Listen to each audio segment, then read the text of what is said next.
أعوذ بالله من الشيطان الرجيم.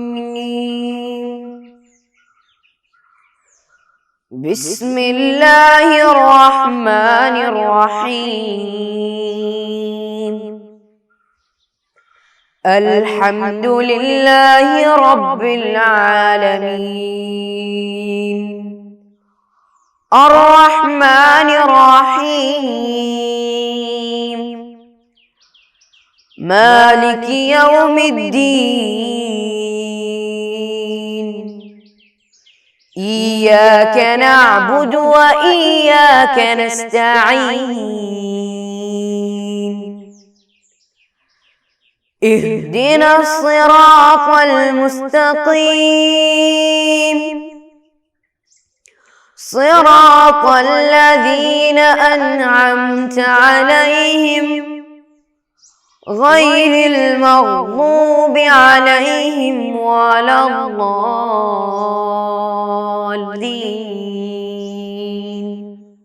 آمين. السلام علیکم ورحمۃ اللہ تعالی وبرکاتہ. الحمدللہ رب العالمین. الصلاۃ والسلام علی سید الانبیاء والمرسلین وعلی آلہ وصحبہ اجمعین. اما بعد.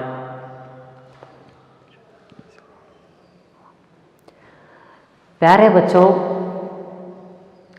سب کیسے ہیں؟ خیریت؟ الحمدللہ سب خیریت. اور سب لوگوں کی صحت اور عافیت کیسے ہیں؟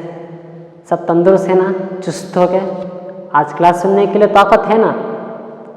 بہت چست ہو کے بیٹھے ہیں سب الحمدللہ. ٹھیک ہے، ہم کو آج پڑھنا ہے ہا کے احکام. ہا جو حرف حلق میں سے ہے، حمزہ ہا، وہ ہا کے احکام. اس کو وقف کرتے وقت کیسے پڑھیں گے اور اس کو ملا کر کیسے پڑھیں گے، سکون کر کیسے پڑھیں گے، اس کے کچھ چھوٹے چھوٹے مسائل ہیں. انشاءاللہ اس پر بھی ہم نظر دوڑاتے ہیں اور قرآن پڑھتے وقت اس کو دھیان میں رکھتے ہیں. اور پچھلے سبق میں ہم جو پڑھے تھے وہ اچھی طرح یاد کر کے ہر وقت، کیونکہ قرآن کے احکام اور مسائل ایسے نہیں جو پڑھ لیے، ایگزام لکھ لیے اور چھوڑ دیے، ایسے نہیں. یہ زندگی بھر کے لیے کام آنے والی مسائل ہیں، احکام ہیں، دروس ہیں، اسباق ہیں. آج ہا کے مسائل، ہا کے احکام، ہا کے کتنے حالات، وہ سب پڑھیں گے انشاءاللہ. اللہ تعالیٰ توفیق عطا فرمائے. اس میں آپ دیکھیے کتاب ہے نا آپ کے پاس؟ شروع کریں گے یا کچھ کوئی بات بولنے کی ہے؟ ٹھیک ہے، ہم شروع کرتے ہیں. سبق نمبر 5 دیکھیے. 5 ہا. یہ ہا کا مخرج ہے، حرف حلق ہے، پتہ ہے ہم کو. اور لیکن ادھر ہا کے شکل کتنے ہیں وہ قرآن میں کچھ لوگوں کو کنفیوز ہوتا ہے، کشمکش میں گر جاتے ہیں. اس سے ہم بچنے کے لیے یہ سبق ہے. یہ سبق کا مقصد ہی یہی ہے، ہا کو کیسے پڑھیں، کہاں کھینچنا ہے، کہاں نہیں کھینچنا ہے، کیسے وقف کے ساتھ پڑھیں گے، کیسے دوسرے الفاظ کے ساتھ ملائیں گے، ہا کے کتنے اقسام ہیں. بہت کنفیوز ہوتا ہے. وہ سب ہٹانے کے لیے یہ سبق ہمارے سامنے ہے، انشاءاللہ ہم پڑھیں گے. سب سے پہلے ہم واضح ہونے کے لیے کتنے اقسام ہیں، کیسے پڑھیں گے، وہ واضح کرنے کے لیے مثالیں پہلے دیکھیں گے انشاءاللہ. مثالیں پڑھنے کے بعد اس کے بعد قاعدہ کیا ہے، تفہیم کیا ہے، پڑھ کے مشق بھی کر کے انشاءاللہ آج ہم سبق ختم کریں گے. اللہ توفیق عطا فرمائے اور ہمارا ساتھ دے. سب سے پہلے دیکھیں مثالیں پڑھیے. میں مثالیں پڑھتا ہوں، آپ غور سے سنیے، پھر میں جب دہرانے بولتا ہوں اس وقت دہرائیے. سب سے پہلی مثال، سب سے جو پہلا کھانا ہے اس کی مثال دیکھیے. لہو ما یشاء بحمدہ والملائکہ کل لہو قانتون یؤودہ حفظہما.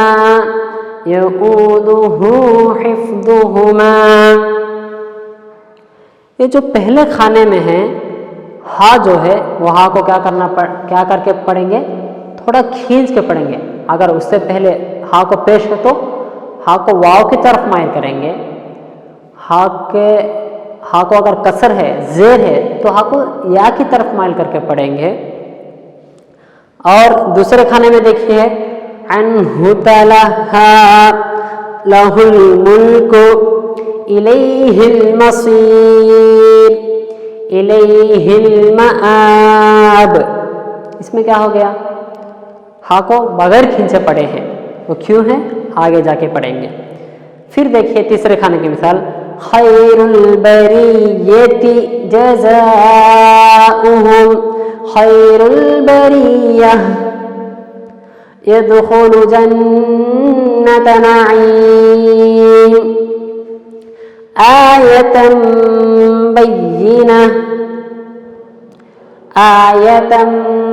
بینۃ لقوم یعقلون نار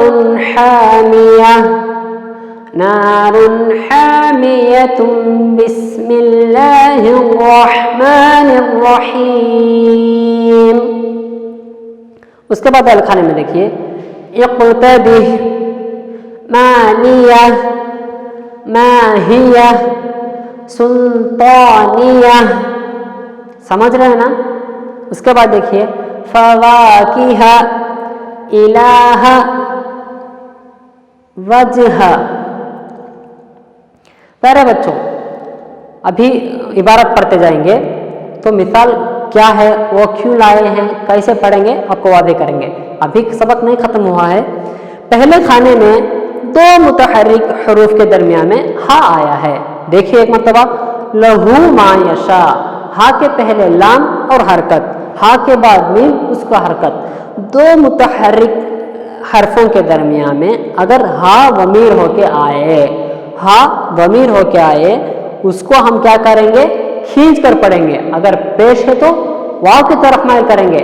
اگر کسر ہے تو یعنی زیر ہے تو اس کو یا کی طرف مائل کر کے پڑھیں گے. اور ایک مرتبہ دیکھیے لہو ما یشاء لہو ما یشاء بحمدہ والملائکہ کل لہ قانتون یؤودہ حفظہما.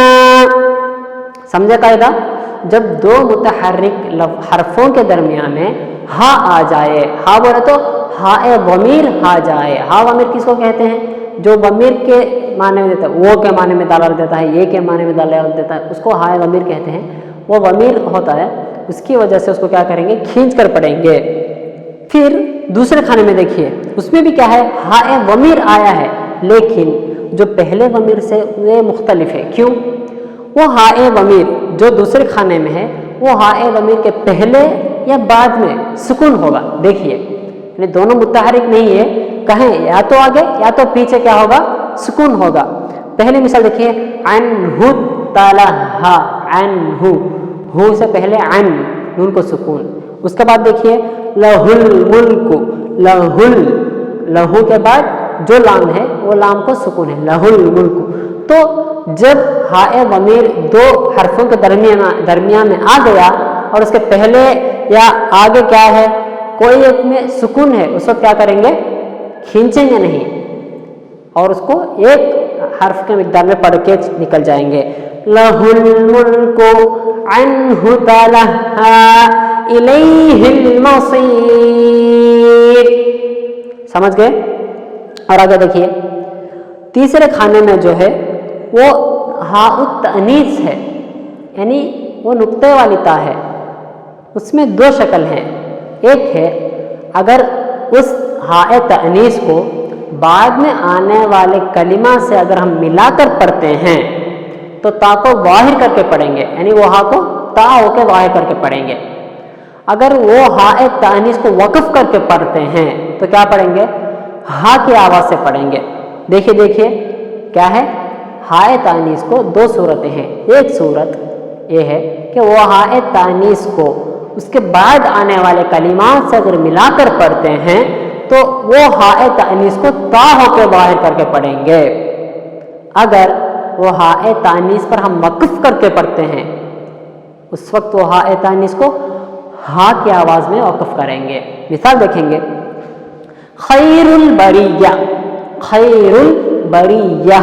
اگر وقف کرتے ہیں خیر البریہ اولئک ہم خیر البریہ. بریہ یہ ہے ہاء تانیث کو وقف کرتے وقت ہا کے ساتھ پڑھیں گے. اگر اس کے بعد آنے والے کلمات کے ساتھ پڑھیں گے اولئک ہم خیر البریۃ جزاؤہم خیر البریۃ جزاؤہم. اس کے بعد آنے والے کلمات کے ساتھ اگر ہاء تانیث کو ملا کر پڑھتے ہیں تو تا کی آواز میں پڑھیں گے. اسی کے ساتھ نیچے دیکھیں ادخل جنت نعیم. جنت نعیم اگر نعیم نہیں ہے ادخل جنہ ایسا وقف کر کے پھر ملا کر پڑھیں گے ادخل جنت نعیم.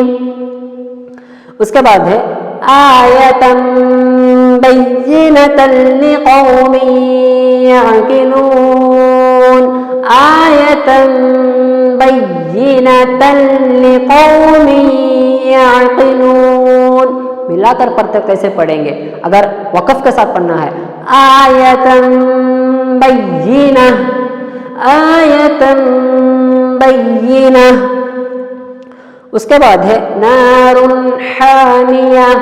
سورۃ القاریہ کی آخری آیت ہے اس لیے نار حامیہ. اگر ملا کر پڑھنا ہے اس کے بعد آیت نہیں ہے تو کیا کریں گے؟ بسم اللہ ہو کے شروع کریں گے نار حامیۃ بسم اللہ الرحمن الرحیم. ہو گئے. اس کے بعد والے کھانے میں دیکھیے ہا کو کیا ہے؟ سکون وقف کے ساتھ پڑھنا ہے. اقتدی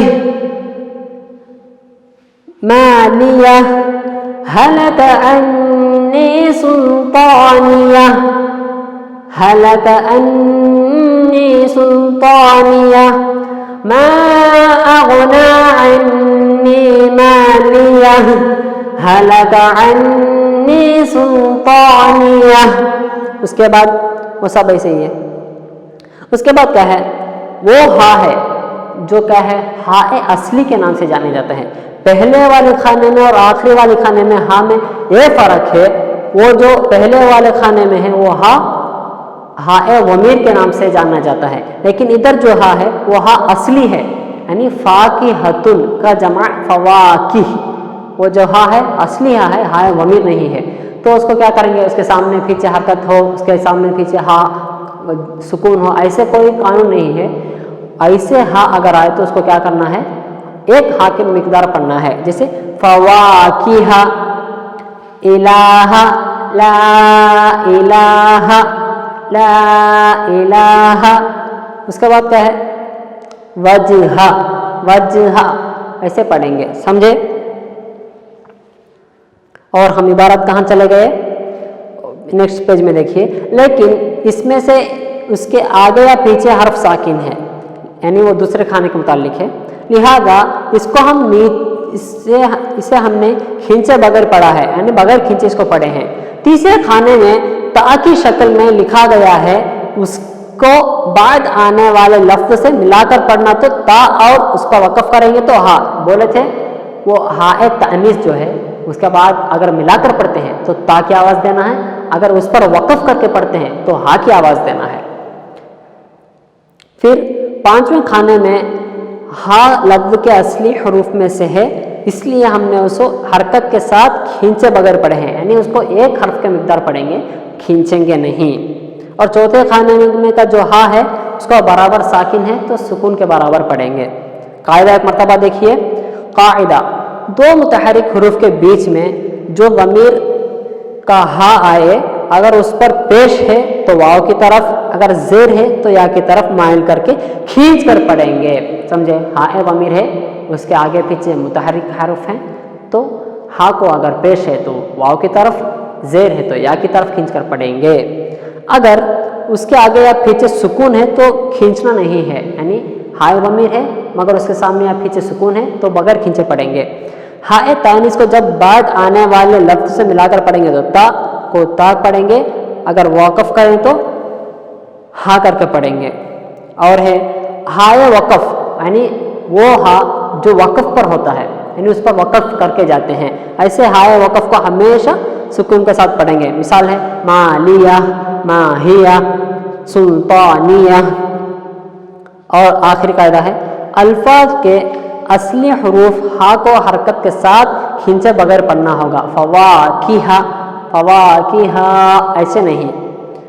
ہر آ کو لکھنے کی شکل ایک ہی ہے، یعنی وہ ہائے ضمیر ہو، ہائے تانیث ہو، ہائے ضمیر ہو، ہائے تانیث ہو، ہائے وقف ہو، ہائے سکون ہو، کوئی بھی ہو، وہ لکھنے کا ہا کا جو شکل ہے ایک ہی شکل ہے، لیکن پڑھتے وقت سمجھ کے پڑھنا ہے کون سا ہائے ضمیر ہے، کون سا ہائے تانیث ہے، کون سا ہائے سکون ہے، وقف ہے، وہ سب سمجھ کے پڑھنا ہے. اس وقت کیا ہے احکام بدلیں گے، آواز بدلے گے. اس کے بعد ایک قاعدہ نیچے دیے ہیں، لفظ کے آخر میں آنے والے ہا 3 طرح کے ہیں، یعنی ایک لفظ کے آخر میں اگر ہا آتا ہے تو اس کو 3 صورتیں ہیں. کیا کیا ہیں؟ ایک تو ہائے ضمیر جو وہ کے معنی میں دلالت دیتے ہیں. دوسرا ہے ہائے تانیث، تانیث بولے تو مؤنث پر دلالت دینے والے، نار حامیۃ ایسے.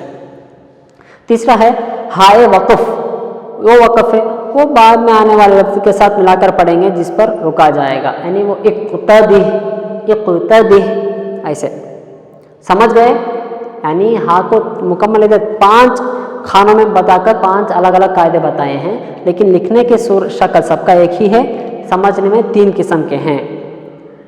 ٹھیک ہے، ابھی ہم مشق کر کے جائیں گے. مشق ہے، جواب دو. ہا کی کتنی قسم ہیں اور کیا کیا ہیں؟ ادھر آخر میں وہی بتائے ہیں 3 قسم ہیں.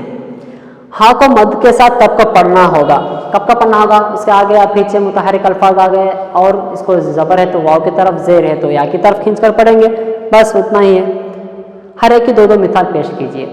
ضرور قرآن میں ادھر ہے اور قرآن میں دوسری مثال لکھنا بہتر ہے کیونکہ زیادہ مثال جاننے سے زیادہ علم بڑھتا ہے.